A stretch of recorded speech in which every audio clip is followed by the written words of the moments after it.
Pak Ben, saya mau menanyakan beberapa hal. Yang pertama, kenapa Tuhannya orang Kristen itu ada banyak sebutannya?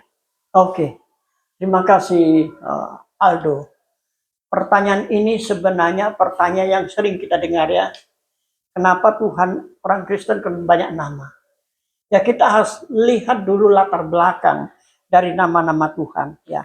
Ya kalau kita membaca, kalau kita melihat ya dalam bahasa Yunani ya, tulisannya adalah Yesus. Dalam bahasa Latin tulisannya adalah Yasa atau Yesus ya. Ada juga orang yang mengucapkan dengan sebutan Yesus ya. Orang Arab menyebut Isa. Itu kan yang kamu tanya tadi. Oh, banyak nama ya. Nama-nama Tuhannya orang Kristen. Ada Kristus, ada Yesus, ada Isa, ada Tuhan dan lain sebagainya ya. Tentunya kita dapat memaklumi karena perkembangan dari segi bahasa. Namun jangan lupa, siapapun namanya Tuhan itu, kita lihat sekarang dalam Kisah pasal 4 ayatnya yang ke-12. Mari kita baca. Aldo boleh baca Kisah pasal 4 ayat 12. Apa dikatakan? Kisah Para Rasul 4 ayat 12 dikatakan, dan keselamatan tidak ada di dalam siapapun juga selain di dalam Dia. Sebab di bawah kolong langit ini tidak ada nama lain yang diberikan kepada manusia yang olehnya kita dapat diselamatkan. Amin. Ini tandanya kebenaran dari firman Allah yang menyebutkan dalam Kisah pasal 4 ayat yang keberapa? 12. Dan keselamatan tidak ada dalam siapapun juga selain di dalam Dia, Yesus Kristus. Ya. Sebab di bawah kolong langit ini tidak ada nama yang lain, ya. Ini menekankan orang-orangnya, ya. Nama yang lain, ya, yang diberikan kepadanya manusia olehnya kita diselamatkan. Amin. Amin. Nah, bagaimana supaya kita selamat? Yesus berkata dalam Yohanes 3 ayat 16, karena demikian besar kasih akan isi dunia ini sehingga mengaruniakan anaknya yang tunggal, supaya barang siapa yang percaya kepadanya tidak binasa, melainkan beroleh apa? Kehidupan yang kekal. Jadi memang kalau kita memahami sebenarnya tentang kealahan daripada orang Kristen, nggak bingung, kita nggak pusing. Yang pusing adalah kita bertanya karena kita bertanya kepada pendengar.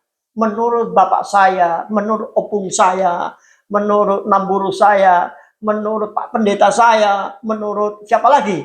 Menurut teman sahabat saya, nggak akan mengena. Itu sebabnya kalau kita ingin tahu ketuhannya orang Kristen, kita harus tahu, kita harus baca Alkitab ini. Kita harus selidiki Alkitab ini juga. Oke, saya kira demikian ya. Selidiki kebenaran firman Allah. Ada pertanyaan lagi, Pak Ben? Ya. Kenapa juru selamat di orang Kristen itu bisa mati dan dibangkitkan lagi? Nah, ini juga pertanyaan yang biasa. Mengapa Tuhannya orang Kristen kok bisa mati, kok bisa hidup, kok bangkit kembali? Ini kan yang sering kita dengar. Mari kita baca di dalam Alkitab, dalam Matius pasal 28, ayatnya yang ke-11 sampai 15. Matius berapa? Ya. Oke, Aldo boleh lihat Matius pasalnya yang ke 28 ayat 11. Aldo boleh baca. Matius 28 ayat 11 dikatakan, ketika mereka di tengah jalan, datanglah beberapa orang dari penjaga itu ke kota dan memberitahukan segala yang terjadi itu kepada imam-imam kepala. Oke, kita lihat ya, ayat 11 ya, Matius pasal 28 ayatnya yang keberapa itu? 11 sampai 15 sebenarnya ya. Ayat 11 sampai 15. Sebenarnya ayat ini benar-benar memberikan satu gambaran yang pasti. Bagaimana Tuhan kita Yesus Kristus telah bangkit dari antara orang mati.